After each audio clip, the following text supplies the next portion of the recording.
올 한 달 전은 하브르타 한번 따라해 보실까요? 하브르타.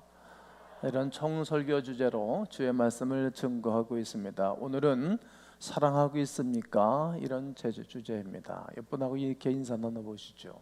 사랑하고 있습니까? 여러분들에게 오늘 질문을 하고 싶습니다. 여러분은 사랑을 어떻게 생각하십니까? 잠시 좀 생각할 수 있는 시간을 드릴 터이니까 그래 사랑은 이런 거다 한번 정의를 내려주시면 좋겠어요. 요즘은 이제 가정의 달이니까 사랑은 내리사랑이다, 또 가족을 사랑하는 거다 이렇게 생각하는 분들도 계실 것입니다. 또 아주 결혼하기 전 젊은이들은 사랑은 달콤한 거 뭐 이렇게 생각하는 분들도 있을 것입니다. 그리고 사랑에 실패한 사람들은 슬픈 이미지를 떠올리기도 할 것입니다. 아이러니하게도 실제로 사랑은 오히려 좀 아픈 것입니다. 사랑의 기쁨이라는 이탈리아의 고전 가곡이 있습니다. 사랑의 기쁨은 어느덧 사라지고 사랑의 슬픔만 영원히 남았네. 어느덧 해지고 어둠이 쌓여오면 서글픈 눈물은 별빛에 씻기네. 사라진 별이여 영원한 사랑이여 눈물에 은하수 건너서 만나리. 그대여 내 사랑 어디서 나를 보나 잡힐 듯 멀어진 무지개 꿈인가. 사라진 별이여 영원한 사랑이여 눈물에 은하수 건너서 만나리. 사랑의 기쁨은 어느덧 사라지고 사랑의 슬픔만 영원히 남았네. 이 가곡을 아는 분들이 많이 있을 것입니다. 제목과 달리 사랑의 기쁨을 노래한 것이 아닙니다. 오히려 사랑의 슬픔을 노래한 것입니다. 그래서 야속한 사랑이라는 부주제도 가지고 있습니다. 여인과 이루지 못한 사랑에 대하여 애절함과 그리움 숲으로 가득한 심정을 노래한 것입니다. 사랑하는 사람은 자신을 버렸습니다. 그래서 사랑의 기쁨은 잠시 머물지만 사랑의 슬픔은 평생을 함께 한다는 노래입니다. 여기 계신 분들 중에서 사랑에 대한 추억이 나름대로 있을 것이라 생각합니다. 어느 분은 부부지간에 그렇게 지겹게 싸우는데도 그냥 잘 살고 있습니다. 그렇지 않습니까?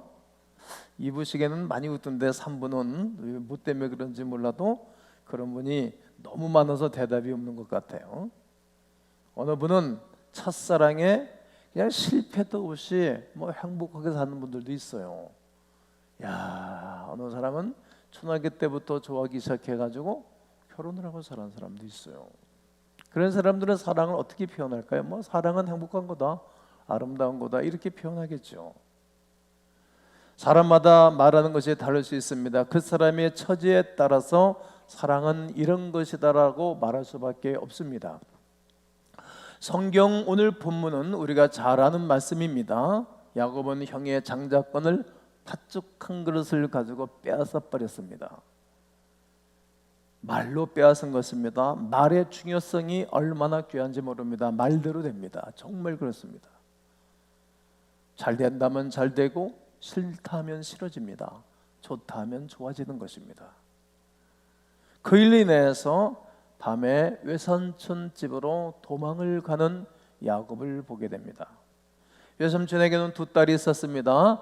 큰 사람은 레아요, 둘째는 라헬입니다.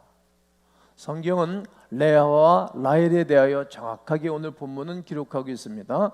레아는 시력이 약하고 야곱은 곱고 아리따우니. 성경이 재미있는 것은 있는 그대로를 표현하기 때문에 좋은 거예요. 가식을 하지를 않아요. 레아가 시력이 약하다는 것을 보는 눈이 없다라는 말입니다. 그리고 눈치가 없고 센스가 없습니다. 반면에 라헬은 여성미가 있는 것입니다. 매력이 있습니다. 그래서일까요? 야곱은 그 두 자매 중에 라헬을 좋아하게 됩니다. 첫눈에 사랑이 빠졌습니다. 야곱이 라헬을 사랑하며 상사병이 날 정도입니다. 그래서 그가 장리될 외삼촌인 라반이 옵션을 겁니다. 7년 동안 머슴살이를 하라고. 거기에 흔쾌히 허락을 하고 이제 그의 7년의 삶이 시작됐습니다. 이 근동 지방에서는 여인을 얻을 때 이렇게 전리품을 꼭 갖다 주는 문화가 있었기 때문입니다.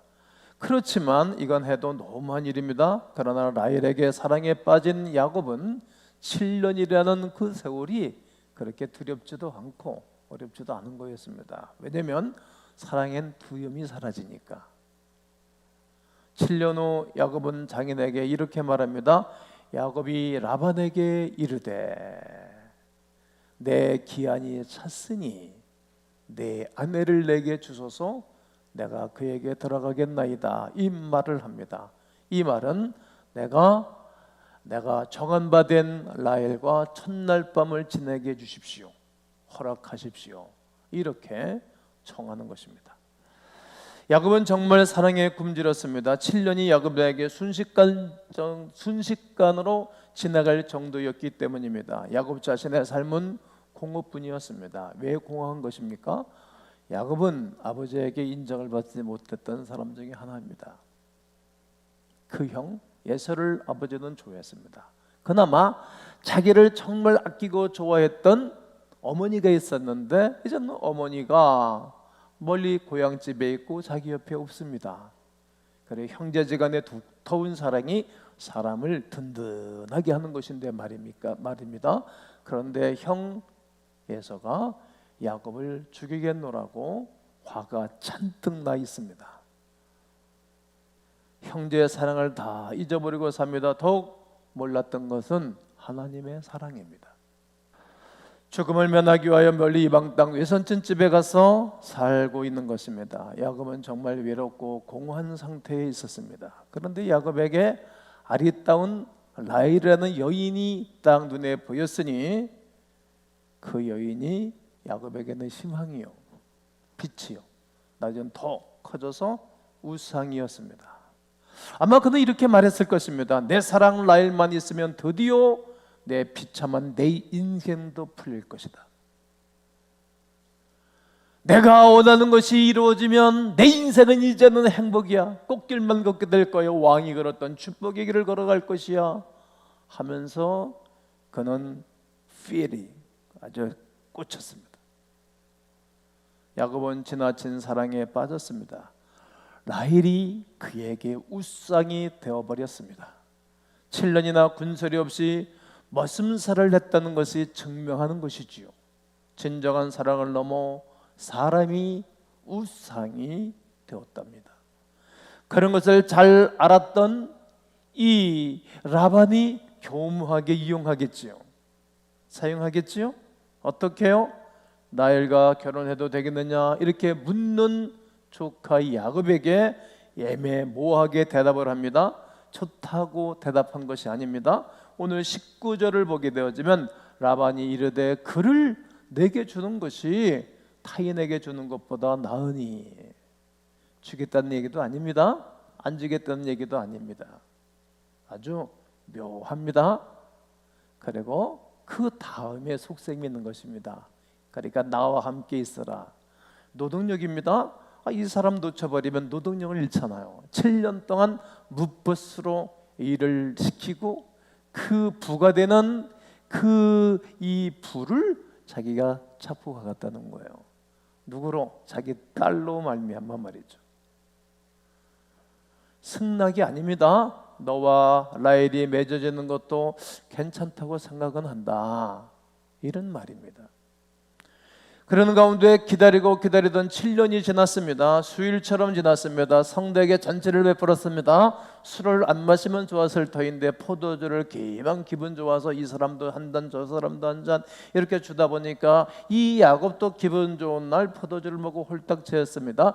그리고 그 여인이 면사포를 쓰고 자기를 맞으러 왔는데 너무 흥분해서 그런지 아침에 일어나 보니 자기가 사랑하던 라헬이 아닙니다. 그의 언니 레아였습니다. 화가 났습니다. 성질이 나가지고 외삼촌에게 가서 물은 것입니다. 삼촌, 어째 내게 이렇게 할 수 있습니까? 이렇게 질문하고 화를 내게 됩니다. 그때 뭐라고 대답하는 것입니까? 야, 우리 지방에서는 형을 두고 아우를 먼저 시집을 보내는 일이 없어. 결국 야곱은 라반의 비수에 찔린 것입니다. 할 수 없이 사랑에 눈이 멀고 우상화가 되어진 그를 위해서 다시 7년이라는 세월을 그는 봉사하게 된 것입니다. 사람들이 이렇게 쉽게 생각할 것입니다. 어떻게 그렇게 남을 잘 속이던 야곱이 그렇게 속수무책으로 당해버리고 말까? 그러나 야곱의 입장에서 보면 넘어갈 수밖에 없습니다. 왜요? 그는 사랑에 중독자였기 때문입니다. 사람이 중독되면 마비되잖아. 술에 중독되면 판단력을 잃고, 돈에 중독되면 판단력을 잃어요. 어느 한 것에 사람이 집중하고 거기에 우상화가 되어지면 하나님도 잃어버려요. 신앙이 없는 고통을 달래는 마취제와도 같습니다.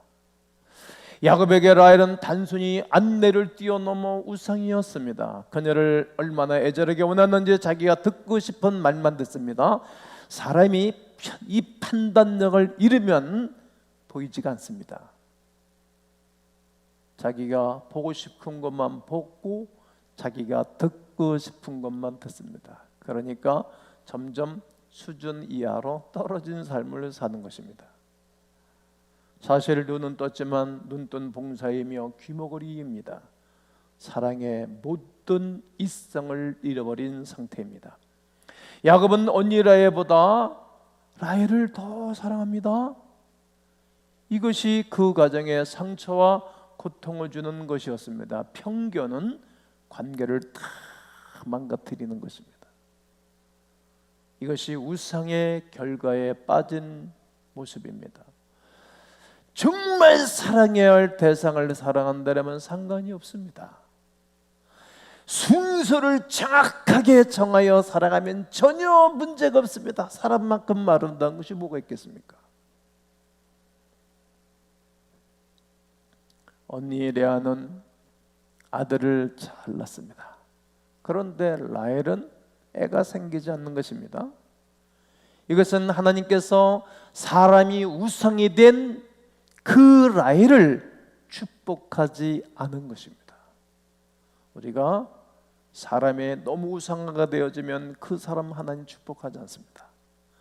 돈이 우리에게 질순이가 되고 우상이 되어지면 그 사람에게 하나님이 축복할 수 없는 것입니다. 왜요? 그것 때문에 짐에 겨워 넘어지고 망가지기 때문입니다. 삐뚤어진 세대가 되기 때문입니다.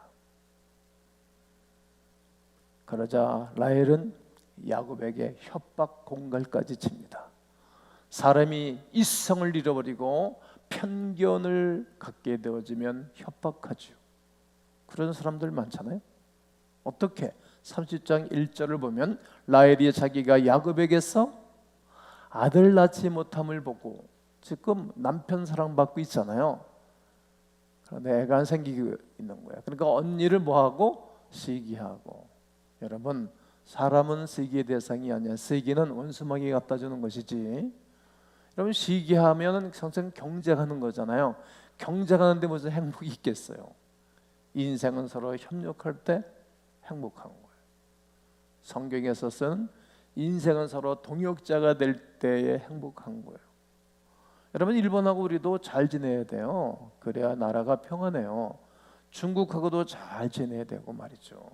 미국하고도 잘 지내야 돼요. 이게 정치의 묘미입니다. 정치의 스킬이 있어야 됩니다. 시기한다, 경쟁하는 거예요. 그러면서 야곱에게 협박합니다. 뭐라고 말하는 거 보십시오. 내게 자식을 낳게 하라. 그렇게 하지 않으면 내가 뭐 하겠노라? 자살하겠다는 거예요. 자살. 애를 낳게 하시오. 알겠소? 그렇지 않으면 내가 자살할 거야. 지금 이 여인도 누구를? 야곱이 자기를 좋아하던 것을 사용하고 이용해서 협박 공갈까지 치는 거예요. 힘들지 인생 사는 게. 그러자 이제 한 번도 라헬을 향하여 썽질 부리지 않고 고분고분했던 야곱이 이제 썽질을 내는 거예요. 아이고, 썽을 내는 거예요. 그러면서 뭐라고 대답하는가 보세요. 그대를 임신하지 못하게 하는 이는 하나님이시니, 하나님이 그가 역사에서 임신하지 못하게 한다는 거예요. 주권이 지금 야곱은 하나님께 딱 돌려드리는 거예요. 자기가 잘못하는 것은 생각하지 못하고 내가 하나님을 대신하겠느냐? 한번 따라해 보셔요. 내가 하나님을 대신하겠느냐? 하나님이 그렇게 하신다는 것입니다. 그러자 라헬은 그의 여정 비라, 이게 사람이 삐뚤어지게 되어진 말입니다. 계속 삐뚤어진 삶을 살아요. 그래서 흩어지지 않도록 해야 돼요. 사람은 그의 비라와 잠자를 하게 합니다. 그래서 대신 아들을 낳게 됩니다. 이와는 반대로 언니 레아는 아들을 잘 낳는 거예요. 애만 생기게 되어지면 말입니다, 쭉 잘 컸어. 막 10달 안에 애를 쑥쑥 낳는 거야. 낳기만 하는 아들을 쑥쑥 낳는 거예요. 네. 언니와 동생과의 싸움이 시작된 것입니다. 야곱이 그랬던 것처럼 두 여인도 남편의 사랑에 굶주려 있는 것입니다. 라헬은 남편의 마음은 얻었으나 자식을 얻지 못하는 굶주림에 빠져 있습니다. 레아는 아들은 낳았지만 남편의 마음을 얻지 못한 아픈 사랑에 굶주려 있습니다. 언니 레아는 남편의 사랑은 받지 못했지만 아들을 잘 낳는 것입니다. 그러나 레아는 이제 아들만 낳고 아들만 있으면 남편이 자기를 향하여 사랑을 베풀고 다가올 것이라고 생각했습니다. 그래서 큰아들 이름을 낳고 이제 남편이 나를 사랑하리로다. 다시 시몬 둘째를 낳고 내가 남편의 사랑을 받지 못함으로 들으셨다. 그래도 남편의 마음이 유주부동에 흔들리지 않는 거예요. 그리고 셋째 레이를 낳고 난 다음 남편이 나와 지금부터 연합할 거다. 그런데도 야곱은 그를 별로 좋아하지 않아요. 그리고 넷째 아들을 낳고 난 다음 유다 이런 이름을 붙여주고 여호와를 찬송하라. 결국은 인생은 하나님을 찬송해야 합니다. 인생은 하나님을 바라보아야 합니다. 그러고 난 다음에 이제 자기가 애를 낳을 수 있는 기능이 다 없어진 줄을 알고 자기의 몸종을 그에게 또 붙여줘서 아이를 낳게 됩니다. 그러나서 뭐라고 이름을 집니까? 이제는 그가 나와 함께 살리라. 이렇게 언니와 동생의 싸움은 끝이 나지를 않습니다. 라헬이 자기가 아들을 낳지 못하자 그의 시녀로 아들을 낳았습니다. 이름을 납달리. 이렇게 라헬이 이름을 붙여줬어요. 내가 언니와 크게 경쟁하여 이겼다. 여러분, 경쟁은 해볼만 합니다. 그러나 경쟁하면 힘든 거예요. 늘 제가 말씀드리지만 여러분 회사 가서도 그리고 경쟁사하고도 경쟁하지 마시고 하나님 나에게 주신 분깃을 주시옵소서. 그리고 최고의 제품을 만들어 놓은 거예요. 노이즈 내지 않고. 그렇게 하나님 앞에서 사는 거예요. 다른 사람하고 경쟁하면 여러분 힘들어요. 시기가 생기고 우리 영혼이 손상을 입어요. 그래 행복하지를 않아요. 우리는 사람을 사랑해야 합니다. 분명한 사실입니다. 오늘은 이제 가정의 달 중에 그래서 교동문도 고린도전서 13장을 우리가 교독했지 않습니까? 그러나 성경은 우리에게 뭘 말해주겠는가? 마태복음 22장 37절로 40절에 너희는 이렇게 살아라. 뭐라고? 네 마음을 다하고 목숨을 다하고 뜻을 다하고 힘을 다하여 주 너희 하나님을 사랑해라. 이것이 크고 첫째 되는 계명. 먼저 하나님을 사랑해야 하는 것입니다. 하나님을 전적으로 사랑하고, 그리고 사람을 보면 그 사람의 허물도 아름다운 거예요. 도와주고 싶은 마음이 있어요. 그런데 하나님이 안 계시고 안 보이고 그 사람만 보면 다 거슬리는 거예요. 다 거슬리는 거예요. 그럼 행복하지가 않아요. 하나님이 나를 사랑하신 그 사랑을 입고 사람을 보는 거예요. 그러면 행복해져요. 그리고 이것이 첫째 되는 계명이고, 둘째는 이것이니 내 이웃을 내 자신처럼 사랑하라. 이것이 둘째 계명이고, 율법과 선지의 강령이란 말은 꼭 해야 할 일, 이런 말이에요. 먼저가 하나님을 사랑하는 거예요. 즉 사랑의 순서가 있는 것입니다. 여러분, 먼저 하나님을 뜨겁게 사랑하기를 주의 이름으로 권면합니다. 그 사랑 안에 사람을 사랑하는 것입니다. 순서는 정확해야 됩니다. 이 순서가 바뀌면 이제 문제가 되는 것입니다. 요즘 하나님 사랑은 뒷전입니다. 인간들의 사랑만 막 부글부글 끓는 거예요. 그러니까 판단력을 잃어버린 것입니다. 판단력, 좌파를 잊어버린, 좌표를 잃어버린 세상 속에 살기 때문에 세상이 온통 뒤죽박죽이 되는 것입니다. 여러분, 가슴에 손을 얹고 한번 생각해 보시죠. 제가 서론의 첫 시간 말씀드렸습니다. 여러분, 사랑은 어떤 것입니까? 사랑은 무엇이라고 생각하는 것입니까? 생각해 보라 그랬습니다. 그래, 여러분, 가슴에 손을 얹고 하나님은 나에게 어떤 분이신가? 머릿속에 탁탁탁탁탁탁 떠오르지 않습니까? 하나님을 최우선적으로 사랑하고 있는가? 하나님께서는 우리가 기도할 때 문제를 해결해 주시는 분, 육적인 축복만 주시는 그런 분으로 기억하기가 쉽습니다. 하나님께서는 우리와 함께 진정한 사랑을 주고받는 최고의 관계, 인격적인 관계가 되기를 원하십니다. 진정한 사랑은 생명을 거는 것입니다. 주님께서 여러분을 적당하게 사랑하셨습니까? 하나님은 자신의 생명을 걸고 사랑하셨습니다. 예수 그리스도를 십자가에 비참하게 죽기까지 하시면서 여러분과 저를 사랑하셨습니다. 주님의 십자가에서 흘린 피로 여러분과 저를 사랑하셨습니다. 하나님의 사랑은 생명을 주는 사랑입니다. 이제 우리는 어떻게 그분을 목숨을 걸고 사랑해야 할 것입니다. 힘과 뜻과 목숨을 다하여 하나님을 사랑한다는 것은 무엇을 말하는 것입니까? 하나님을 사랑하되 내가 가지고 있는 시간, 돈, 열정, 은사와 같은 것들을 다 동원해서 그 하나님을 사랑하는 것입니다. 하나님, 우리가 말로 표현할 수 없을 최고의 분 아닙니까? 그러므로 우리도 최고의 것을 드리면서 그분을 사랑하는 것을 표현하는 것입니다. 그 최고의 것 중에 하나가 하나님을 사랑으로 표현하는 예배입니다. 시간이 있을 때만 드리는 것이 아니라 예배는 나의 가장 가치 있는 것을 드리는 것입니다.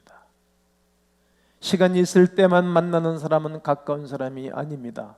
시간이 없는데도 시간을 내서 만나주고 들어주고 또 나눌 수 있는 관계가 좋은 관계입니다. 영광과 존귀와 찬양을 받으시기에 합당하신 만왕의 왕 되시는 내 주 예수 그리스도, 그분 앞에 남은 시간을 드린다. 남고 찌꺼기를 드린다. 그것이 어찌 그분을 사랑하는 행위라고 말할 수 있습니까? 오히려 하나님을 멸시하는 행위요, 하나님의 이름을 망명되이 걷지 말라고 말씀하신 십계명 중 상계명에 걸릴 것입니다. 진정한 믿음의 기준은 하나님을 얼마나 사랑하는 자에 딸려 있습니다. 그것이 가장 큰 계명이기 때문입니다. 서기관들과 바리새인들은 율법의 성경에 능한 사람들이었습니다. 그러나 그들은 속으로 하나님을 사랑하지 아니했습니다. 오늘 우리도 마찬가지일 수도 있습니다. 열심히 이런저런 일들은 하곤 하지만 속으로 하나님을 사랑하지 않는 행위는 사랑하지 않는 것입니다. 그런데 주님을 얼마나 사랑하는 마음으로 하는 것인가? 우리 주님을 얼마나 사랑함으로 내 자리를 지키면서 거룩한 색을 감당해 나가는 것인가? 본인이 알 것입니다. 주님을 깊게 사랑하기에 온 마음을 다하여 주님을 경배하고 예배하는 것입니다. 섬기는 것입니다. 우리가 믿음이 성장했다는 기준은 우리 주님을 얼만큼 사랑하느냐에 달려 있는 것입니다. 종교개혁자 존 칼빈은 그의 기독교 강요에서 이렇게 말했습니다. 나에 대한 지식이 없이는, 내가 어떤 사람이냐는 지식이 없이는 하나님께 대한 지식이 없다. 내가 얼마나 큰 죄인인가를 알지 못하면 하나님을 바르게 알 수 없다는 말입니다. 그리고 그 다음 장에서 이렇게 말합니다. 하나님께 대한 지식이 없이는 나에 대한 지식이 없다. 하나님의 나를 십자가에서 얼마나 사랑했느냐를 알지 못하는 사람은 내가 얼마나 큰 죄인인가를 알 수 없다는 말입니다. 하나님이 어떤 사랑으로 우리를 찾아오셨는가를 아는 것과 내가 얼마나 큰 죄인인가를 동시적으로 이루어지는 것이, 깨달아지는 것이 십자가입니다. 오늘 본문에 나오는 레아는 전혀 아름답지 않았습니다. 남편인 야곱의 사랑도 실은 받지 못했습니다. 그래서 한많은 여인입니다. 그런데 하나님은 그러한 레아를 통해서 이 땅에 구원해주러 오시는 예수 그리스도를 보내주신 것입니다. 그리고 유다 계보를 통하여 하나님의 거룩한 역사를 이루시는 것입니다. 왜 그럴까요? 사랑받지 못하는 사람, 힘이 들고 어려우니까 여러분과 저처럼 누구를? 나의 남편이라 말씀하시는 우리 하나님을 바라봤기 때문입니다.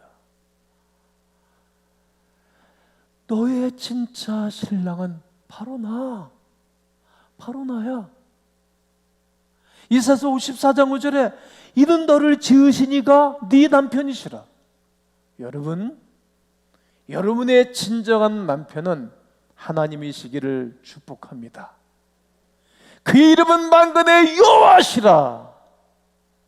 내 구속자는 이스라엘의 거룩한 이시라. 그는 온 땅의 하나님이라 일컬을 받으실 것이라. 온 땅의 하나님이라 일컬을 받는 그 하나님이 여러분의 진정한 남편이십니다. 또 예수님 말씀하시는 것입니다. 나는 남편이 없는 사람의 남편이다.